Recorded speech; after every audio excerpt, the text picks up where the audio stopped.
Well, here we are on Shaw Spotlight once again with age-friendly Thunder Bay, and we hope that you will enjoy our program. We're going to be talking tonight, as myself, anyway, as the host, Rebecca Johnson. We're going to be talking with Michelle Lander, who is going to be our guest, and she's the Refugee Resettlement Assistance Program Coordinator with the Thunder Bay Multicultural Association. Refugee Settlement Assistance Program Coordinator. That's a huge, long title, Michelle. We just say RAP. Yeah. But you do some great work with the Multicultural Association. I don't know that people know that you really run the Folklore Festival in May, but we're going to get into that later my side on. fun. Yeah, you do, and you've done that for a number of years, and I know that. But tonight we're going to talk about the fact, or today we're going to talk about the fact that of what the number of people that come to Thunder Bay to live. And then from that, you know, some of their things that happen, and primarily we're going to talk about seniors, but just talk to me about what the Multicultural Association does when somebody knocks on your door and says, I'm new to Thunder Bay. Well, we welcome you. Mm-hmm. We have many arrivals from many different parts of around the world, and they've come here for many different reasons. So we welcome them, and part of the settlement process is what they need, what's happening with them in the community, you know, what programs we can add them to, associate with. I mean, one of our big programs is English as a Second Language School that we run. And I know a lot of our seniors love it because, you know, if they come with older children, they're going to work or going to school, they're home alone. So it's nice that they can come to the ELL class, meet with other people their age, practice their language. Sometimes learning at a later age is harder for them. Speaking a different language, we know a lot of the seniors in the homes and stuff, I know, they still speak Italian. And, you know, they don't speak English even though they've been here for years. So some of our clients are very similar like that. I mean, the basics, learning, very important. If you have to go to a doctor's appointment, you need to be able to say your name, spell your name, your date of birth, right? Yes. Your address. Most time they say, what's your postal code? So, you know, some of the first things they have to learn, and then conversation.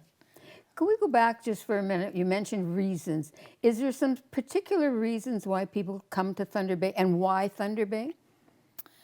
I think some people, I know for some of our seniors, they've come from background where they've lived in smaller communities, even in big countries like Syria, and they've come from small communities, and they appreciate Thunder Bay as another small community that they can grow in. Would seniors come with another family or part of their family, or would they come by themselves?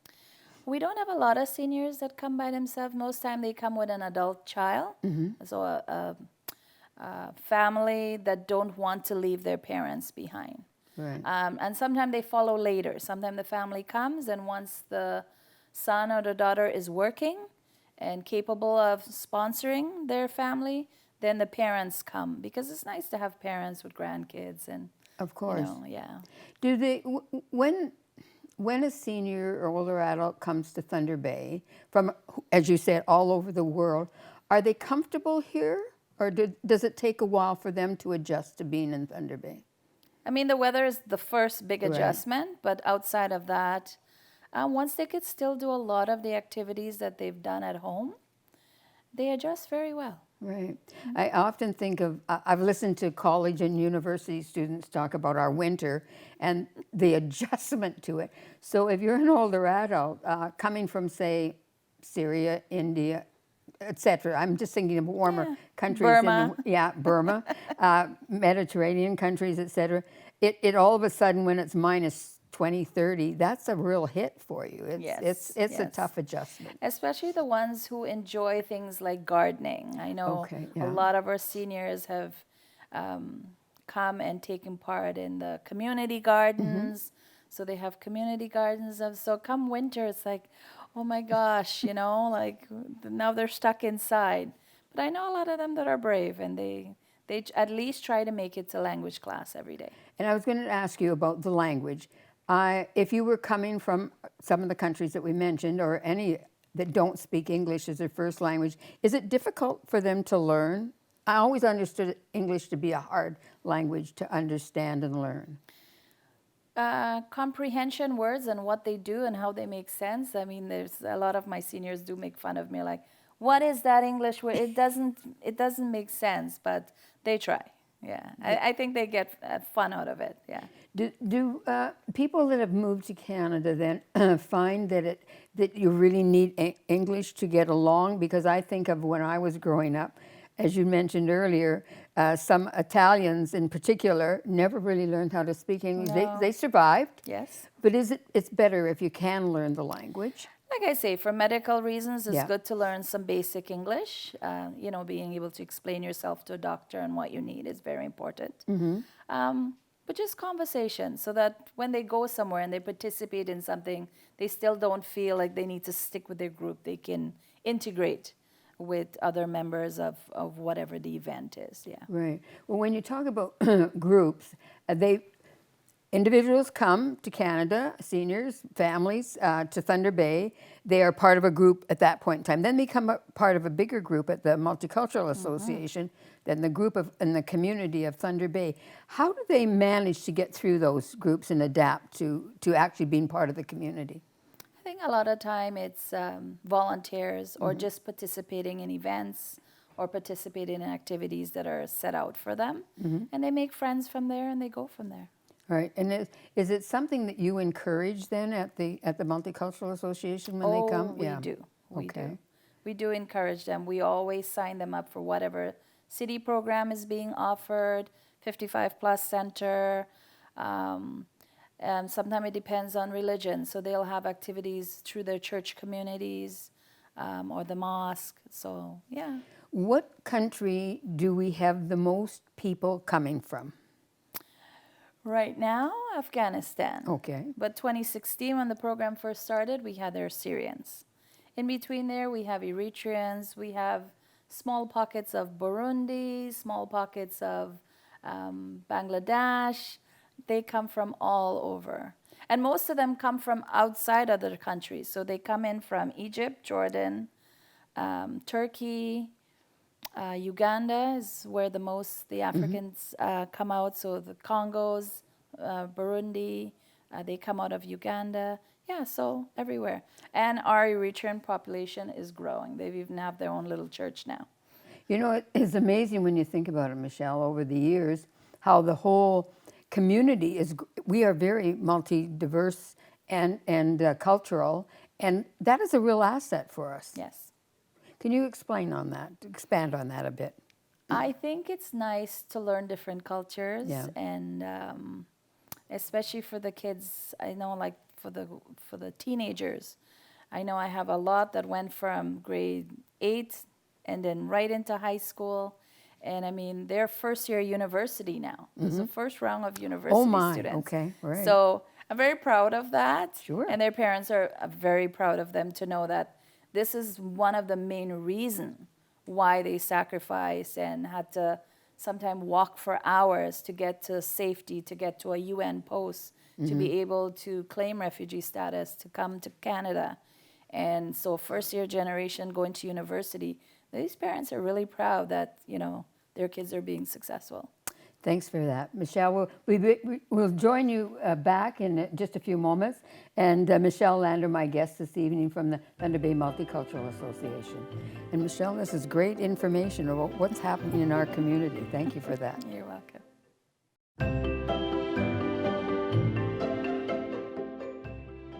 Well, welcome back to Age Friendly. Rebecca Johnson, your host this evening. And one of the things that we're going to talk about is to Michelle Lander, who is the Refugee Resettlement Assistance Program Coordinator. And you've got a way of pulling that together really quickly. I'm the rat worker. From the Multicultural Association. And Michelle, you know what? It's so interesting to see people. What are some of the things that they talk about when they all get together, all the people that are in the language program or another program? What do they talk about their homeland, or they talk about their new ventures here in Canada? It's funny. I've been very close with a few of the families because when I have free time, I do help the kids with their homeworks and getting homeworks, and especially around reading report cards time. Sometimes the parents really need to understand what's on that report card. So I do visit some families, and I know one of my Syrian families because I've been watching this blog, millennials and blogs and vlogs, and trying to get into countries, war-torn countries, where to see what's happening. And I remember I showed them a video of this vlog from Syria, and I thought, this place still exists, and this is very nice. And did you guys used to go to this auditorium and participate in activity? And I could kind of see, and at first I was worried because I thought I brought up sad memories. Right. But it was good memories for them as to things that they've taken their children to, been able to participate in. And yes, they miss it, but the underlying thing is it's still not safe. Because then my question was, well, things seem to be progressing back in your country. Would you go back? And they say no. It might look nice on the vlogs and the stuff, but it's still not safe for them. So the choice that they made is still the right choice. To come to Canada. To come to Canada. Yeah. And as I said, we were talking earlier in the program, and the fact of, I often wonder why people choose Thunder Bay because of this being a small community. But for some of them, it would be because some other people from their country would be here as well? I don't know if they choose Thunder Bay. I think being part of the Resettlement Assistance Program, GARs are sent where the program exists and where the program can best suit certain clients. So I know a lot of the Syrian refugees coming from, they wouldn't call them small towns, but when I look on a map, Idlib, Aleppo, different places, Thunder Bay is a good match for what they've left behind. Yeah. Right, right. One of the things, I know I'm digressing a little bit but I'm also interested in the fact of, is Thunder Bay really a welcoming community so that we get people from all over the world coming to live here? Is there something that we need to be doing to make it more welcoming for them? Thunder Bay is welcoming to a point. Okay. I've heard this before. I mean, once you go past documentation and what is needed, yes. If you go to the Superstore International aisle, you'll think, oh, right? You find a lot of things. I specifically go for certain items. And one of my age-friendly that I was supposed to bring with me today, Mr. Fred, he can tell you where you get what at Walmart, what at Superstore. He knows how to find everything he needs, or his family needs, and which store to get it. Miss Imad will tell you everything that's on sale, and I know the ladies have a WhatsApp that when lamb's on sale, that goes out like a wildfire. To Superstore has lamb on sale. Everybody needs to go buy.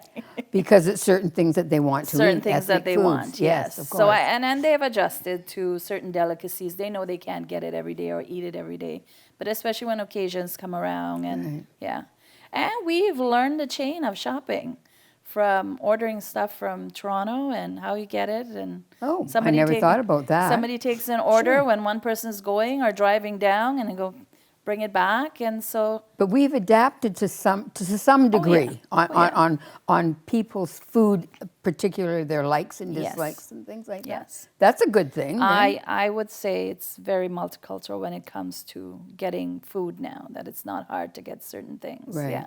Certain things you still can't get, and we adjust to, but yes. Right. One of the things that you have, and I think of all the activities that I've attended, whether it's Black History Month or whether it's Indian Night or whatever the different ones are, that we have a lot of those kind of cultural activities that everybody can go to, and of course seniors are welcome to go to those as well. But it's really important that we have those holidays and cultural identifications, days that we can be part of. Oh, for sure. It's sharing, they're sharing their culture with the community. And then there's other community events that they learn to understand our culture and what we do. And, I mean, one of the things we do as a group is we always try to take them to bargaining in the winter, because we're like, yes, we do activities outside in the cold. Winter doesn't come and we stay inside. We do things, snowshoeing, So with a holiday season, which we're into now, or the beginning of 2023, is there some special activities that go on at this point in time? So the ones that are Christian community or, will have their Christmas and celebrate and all the different foods that they will make as part of the Christmas tradition, same like other people's tradition. Our Muslim community don't really celebrate Christmas. No. But they respect that the neighbor across the street will bring over, some cake or some, and then instead they do bake. And I know Lubaba, I've encouraged her to, hey, you can make those little tray platters because there's some people that don't bake. And there's events that you have to go to that you have to take some baking. So why not take some Arabic baking? Why not? And do you have something special at the Multicultural Association, for example, during an English class and things like that? We still do the whole Christmas carol, Christmas singing, and show them this is our tradition and this is what we do during Christmas. Yes. Right. And they do love participating. And because it all ties back to food. Yes. So when we have a Christmas party, everybody still bring a dish to share, whether it's their culture or our culture, and eating is eating. Well, that's right. And it's so very important to learn what other people provide. I guess I'm thinking of an older adult. That's really, they would bring the traditional foods. Of course. The real traditional foods. Yes. What an opportunity to be able to experiment and try them all, I would think. Is there something special that you like personally or that you've had over the years? Traditional for Christmas? Yeah. Oh, I mean, I just ordered my pastel. I picked it up at the airport. It was delivered to me. Right. I had a stopover in Toronto, and it's just enough time to have it delivered, and I get back inside and bring it home. So, it's my granddaughter's first Christmas. Oh, and so my it's daughter-in-law's first special. Christmas with me. So I have to get her all the traditional food to try, yes. And with the older adults, as I say, this being an age-friendly program, we have to think about, would they be looking at what they had traditionally over the years then for food that they would bring? Yeah, it's traditional way of cooking for some of them. So, like I know Lubaba, and they prepare things based on what Mr. Farid likes. Right. And I know all the other families are very similar. And they can primarily get most of the ingredients as you identify. Yeah. Otherwise, they adapt. Otherwise, they adapt and they try something different. And Okay. I've learned a lot of new things. Sim Sim is really sesame seeds, but we use it for different things, and they use it for different things. And it works. And it works. And it works. But it's really, I think it's the most thing is it is important that you can have your traditional foods if you possibly can. Yes. And that brings part back to the culture of Thunder Bay. We'll finish off our program with another segment. Michelle Lander, my guest is today, and certainly enjoying what we're talking about, the Multicultural Association.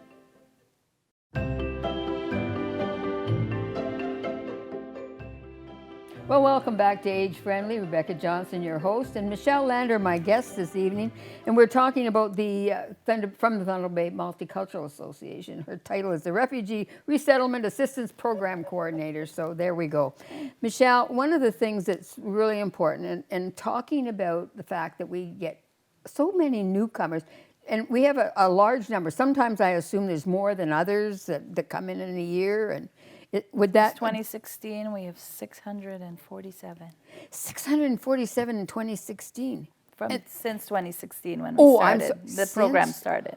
So they have amalgamated and immersed themselves in our community. Yes. 600. That's a lot of people. That's a lot of people. Have come, and that doesn't entail the other people that you haven't, hasn't come to this association. That come for different programs. Correct. Yeah. Right. Wow. That's a lot of people. Are they still all here in Thunder Bay? Some. Some are? At least 50%. Right. That's wonderful. When they come, do they get involved in the community in any way? I mean, when they first come, we try to have activities that they participate in. Right. Yeah. I remember when the first GARs came back in 2016, the city program, because we used to be downtown from our office. City program had snowshoeing. So I had all these guys trying on snowshoes and walking around Marina Park and just trying out the activities because it was winter. Right. And I said, no, no, no, we cannot stay inside. You have to Experience winter. You have to experience this, yeah. And then, you know, as time evolved, like I say, the older ones, they learn to drive. They can take their parents shopping. Right. I know, like, you know, we have a doula and Mr. Ali, and they still come to ESL. But they have adapted well. Winter, you know, community kitchens, community gardens. But a lot of them have successfully settled because they've been matched with really good volunteers. Okay. We've had we've great, excellent volunteers over the year that even still, I know, visits with them from time to time, because volunteers don't have to stay the whole length of time, but I think sometimes you make good friends. You just don't give them up, right? Yeah, so one of the things I want to point out is that volunteering with families, especially families that have seniors, is a great benefit to them, because it gives them a new sense of security, that they've made friends with you, and then they trust. Because Right. it's harder for seniors to trust because you're starting over, Yes. right? Yep. At a later date. Whereas the young people will adjust, and, you know, because if you're going from elementary school to high school, Right. it's just like if you've been here the whole time. That's right. But seniors, it's a lot harder. And they also have what they've done in the past. Yes. Yeah, Yes. I understand that. And stuck in their ways sometimes. Yeah, that's right. and that happens as you This get is to be our an way of older doing adult. something. We're not going to change doing it that way. It doesn't This matter is- if it's there or here. That's right. Yes. So volunteers really help. They do. Yeah. I think volunteers is very successful for settlement of our seniors, Right. for sure. How do you get to volunteer? You just call us up and say, I got this time on Monday from 3 to this, and I'm willing to work with a family. It's as simple as that. Call Nicole. And what would that mean if I decide to do that, or some other senior in our community decides they'd like to volunteer at the Multicultural Association? Time, this is what I've got. What would they actually have to do with the Sometimes family? it's just conversation. Oh, Have a okay. coffee. Talking, Learning. English. Yes, practicing that English. Right.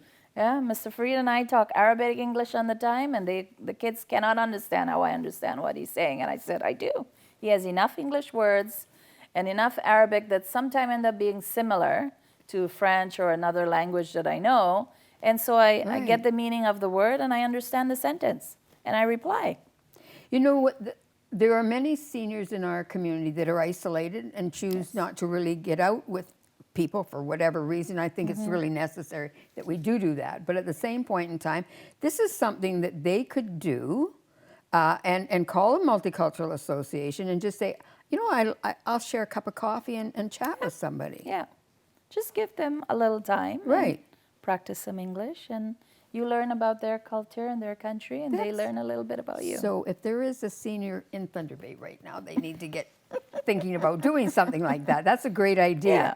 What about, I'm thinking now, Michelle, if you were an adult and you were an older adult, but yet you still had an opportunity to work, is there jobs available for that person? There are some jobs available Okay. for seniors. I know there's some seniors that still dabble in mechanics because that's what they know, Right. right? So they can still help do many different things, activities out there. Yeah. Yeah, and we've seen many jobs out there. Sometimes it's just sitting at a booth or sitting at a table, and yeah. But we do encourage them to do a lot of volunteer community work for sure. Well, that's a good way to get into the community, Yes. to be part of the larger community again. Yeah. But going back to this time of the year, is there something that you would recommend our community to do to help the newcomer coming into Thunder Bay to be more welcoming at this particular time of year? Is there something that we should be doing or could be doing?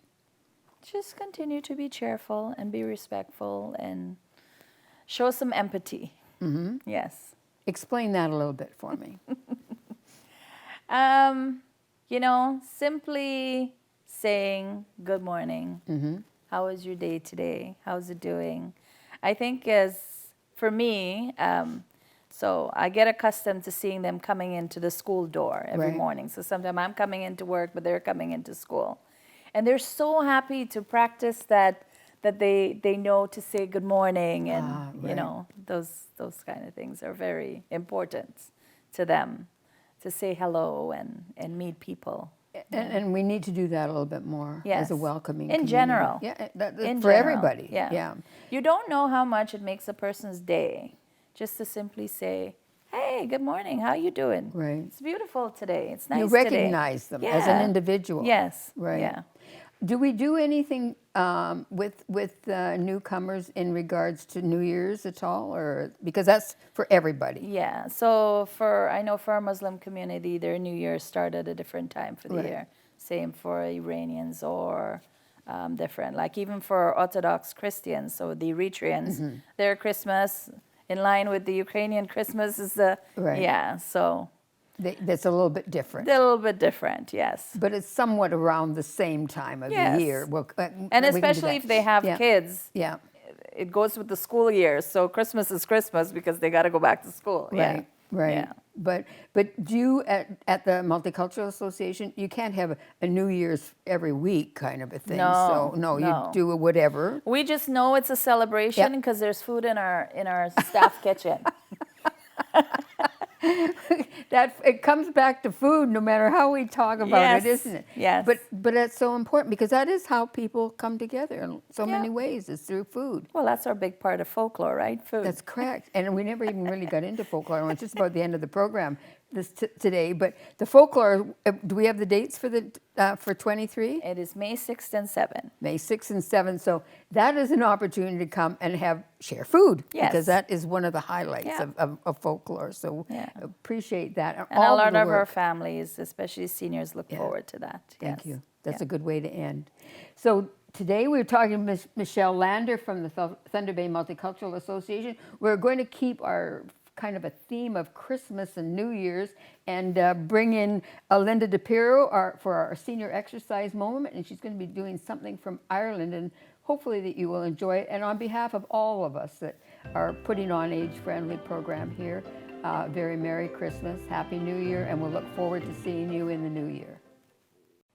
I'm Linda DePiro, and today we are going to focus on our feet.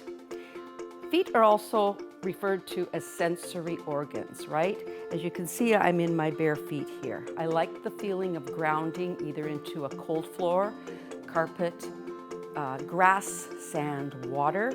So and first thing in the morning when we get out of bed, we place our feet down. Our feet take us from A to B to C to D, and so it's really important to keep the feet healthy and exercise. So we want to work the feet in 3 dimensions. The first one is circumduction.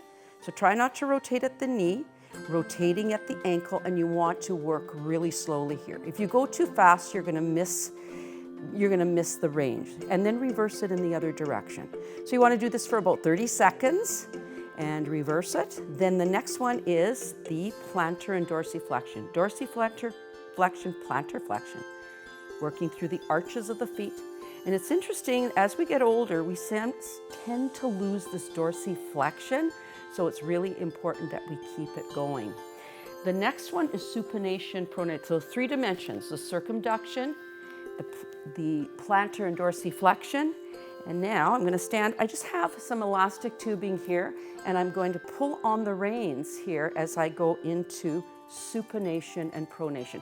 Make sure your knees are bent, right? So you can get this going, and you don't have to do it long, and you start to feel that sensation. Last but not least, I have a little kind of squishy ball here, and it's pliable as I can push into the ball. So it's really important. Be kind to your feet. Do these exercises daily to feel the great benefits. See you next time.